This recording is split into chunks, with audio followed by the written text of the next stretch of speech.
Nauwi sa ospital ang 5 lalaki at isang minor de edad matapos ang rambulan na nauwi sa saksakan sa Purok 1 South Poblacion, Maramag, Bukidnon. Sa ulat ng Bukidnon Provincial Police Office, unang nagsuntukan at nagbatuhan ng mga bote ang 2 grupo ng mga lalaki bago nauwi sa saksakan. Sa kuhang video ng mga residente, makikitang isa sa mga lalaki ay may dalang kutsilyo at sinaksak ang katunggali sa likod habang bigla namang dumating ang isa pang lalaki at inundayan ng saksak ang may hawak ng patalim.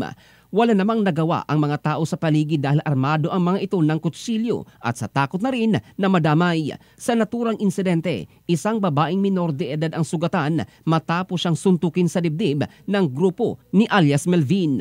Ang mga sugatan ay kinilalang sina alias Dagul na nagtamo ng mga saksak sa dibdib at labi habang isa pa niyang kasama ay dinala sa Lavinia Hospital. Isang nagngangalang Melvin, 48 anyos ay nagtamo rin ng saksak sa ulo at inoobserbahan sa BPH Maramag. Samantalang ang kasama niyang si alias Jericho ay nasaksak din.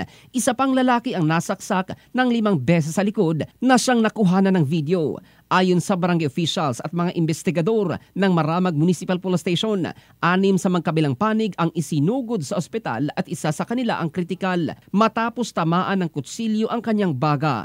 Kilala umano ang 2 grupo sa naturang lugar na dati nang magkaribal at muling nagpang-abot kasabay sa kapistahan at muling naungkat ang girian, dala ng kanilang kalasingan at bisyo. In the heart of changing lives, ito si Jovel Candado ng Brigada News Philippines, the Music and News Authority.